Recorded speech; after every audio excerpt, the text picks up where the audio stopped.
Assalamualaikum warahmatullahi wabarakatuh.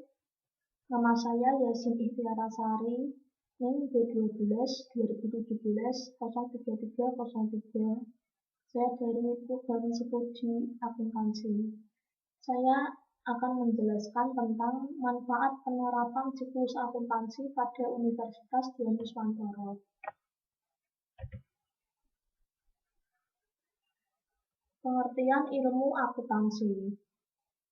Nah, sebelum kita mengenal apa itu siklus akuntansi, kita harus mengenal dulu apa itu ilmu akuntansi.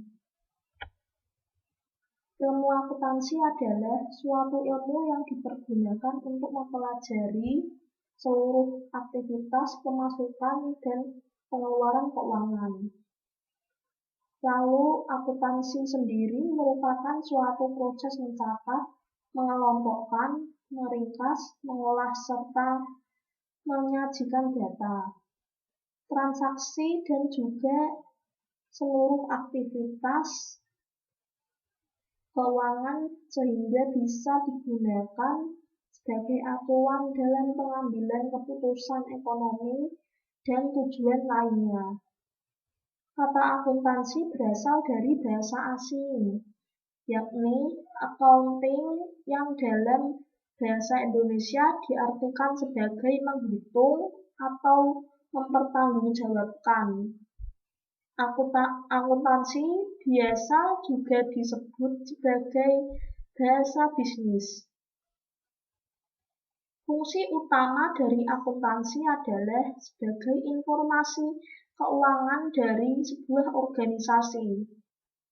Pentingnya ilmu akuntansi adalah untuk menunjukkan kepada pihak-pihak terkait tentang pergerakan dan perubahan keuangan dalam suatu organisasi atau perusahaan. Selanjutnya, langkah-langkah dalam siklus akuntansi. Langkah-langkah dalam siklus akuntansi adalah sebagai berikut. Yang pertama, menganalisis dan mencatat transaksi-transaksi ke dalam jurnal. Yang kedua, memposting transaksi tersebut ke buku besar. Ketiga, menyiapkan neraca saldo yang belum disesuaikan. Keempat, menyiapkan dan menganalisis data penyesuaian. Kelima, menyiapkan kertas kerja akhir periode atau opsional. Keenam, membuat ayat jurnal penyesuaian dan lalu posting ke buku besar. Ketujuh, menyiapkan neraca saldo yang disesuaikan. Kedelapan, menyiapkan laporan keuangan. Kesembilan, membuat ayat jurnal penutup dan posting ke buku besar. Dan yang terakhir yaitu menyiapkan neraca saldo setelah penutupan. Selanjutnya, siklus akuntansi perusahaan jasa. Nah, apa itu siklus akuntansi perusahaan jasa? Siklus akuntansi perusahaan jasa adalah proses membuat laporan keuangan perusahaan untuk melakukan penjualan dan penawaran produknya dalam bentuk pelayanan atau jasa. Nah, ini siklus akuntansi perusahaan jasa itu cocok banget bagi kalian para UMKM atau para pengusaha muda yang sukses, pasti selalu membutuhkan siklus akuntansi perusahaan jasa. Nah, ini kan pasti dilakukan oleh seorang penjualan dan penawaran produknya supaya lebih menarik, agar lebih menarik gitu, harus menggunakan siklus akuntansi perusahaan jasa. Oke teman-teman, selanjutnya saya akan menjelaskan tentang tahapan siklus akuntansi perusahaan jasa. Yang pertama yaitu identifikasi dan analisis transaksi atau penggolongan.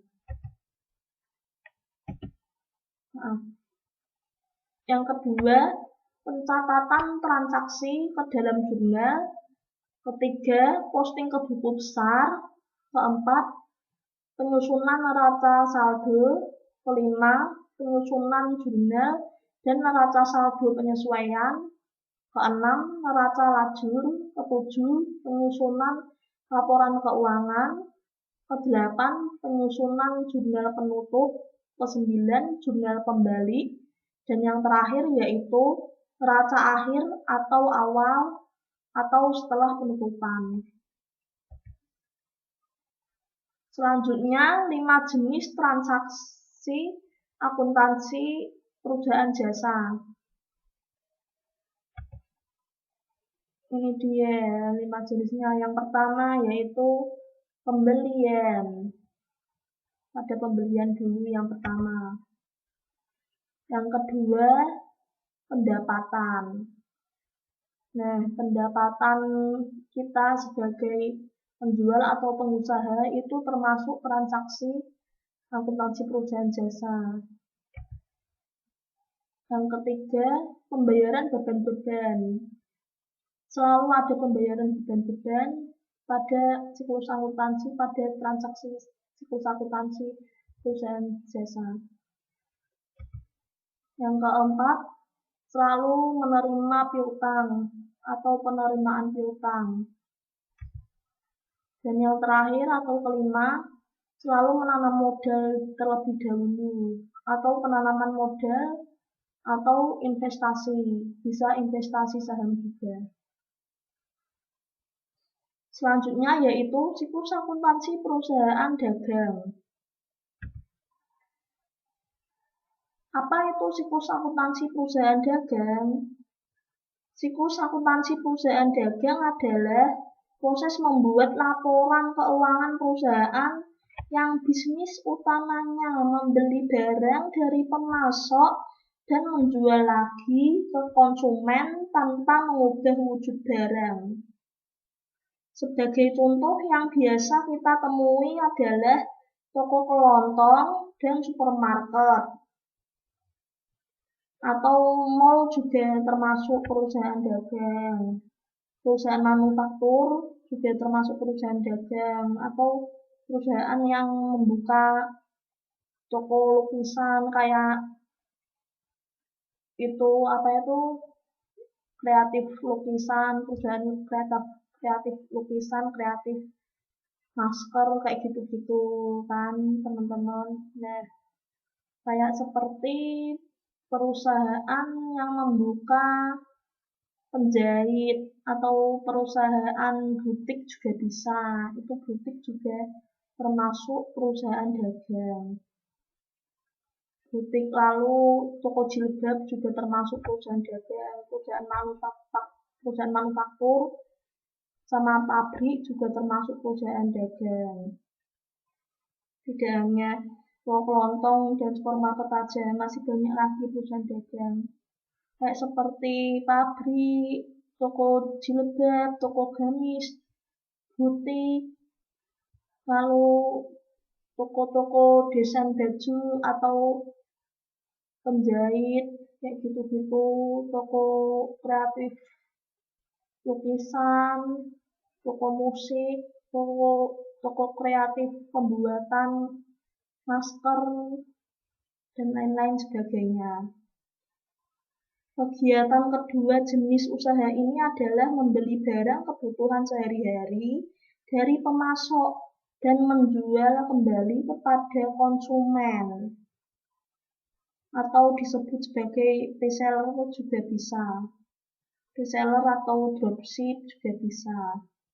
Siklus akuntansi pada perusahaan dagang tidak berbeda dengan perusahaan jasa. Jadi hampir sama gitu ya teman-teman, perusahaan jasa dan perusahaan dagang. Cuma bedanya ya begitu, kalau perusahaan dagang itu selalu ada persediaan barang. Jika perusahaan jasa tidak ada persediaan barang, cuma hanya beban-beban, piutang sama modal saja. Jadi bedanya begitu teman-teman. Baik perusahaan jasa maupun perusahaan dagang, semua transaksi harus dicatat dalam jurnal dan kemudian secara periodik dibukukan ke dalam rekening-rekening di buku besar. Nah, harus selalu posting ke buku besar dulu ya teman-teman. Lalu selanjutnya ini dia tahapan siklus akuntansi perusahaan dagang. Yaitu yang pertama, identifikasi transaksi jurnal umum. Yang kedua, jurnal khusus. Ketiga, buku besar pembantu. Nah, bedanya di sini teman-teman. Jika siklus akuntansi perusahaan jasa tidak ada buku besar pembantu. Jika siklus akuntansi perusahaan dagang pasti ada buku besar pembantu. Yang keempat, posting ke buku besar itu selalu ya teman-teman. Kelima, laporan harga pokok penjualan. Nah, jika siklus akuntansi perusahaan jasa tidak ada laporan harga pokok penjualan. Jika siklus akuntansi perusahaan dagang ada laporan harga pokok penjualan. Keenam, membuat neraca saldo itu pasti. Ketujuh, jurnal penyesuaian pasti. Kedelapan, neraca saldo setelah penyesuaian. Kesembilan, menyiapkan laporan keuangan itu wajib. Kesepuluh, membuat jurnal penutup. Kesebelas, membuat neraca saldo setelah penutupan. Dan yang terakhir atau ke-12, membuat jurnal kembali. Nah, bedanya jika siklus akuntansi perusahaan jasa tidak perlu membuat jurnal kembali. Yang harus dibuat jurnal kembali yaitu hanya siklus akuntansi perusahaan dagang. Sekian dan terima kasih. Wassalamualaikum warahmatullahi wabarakatuh.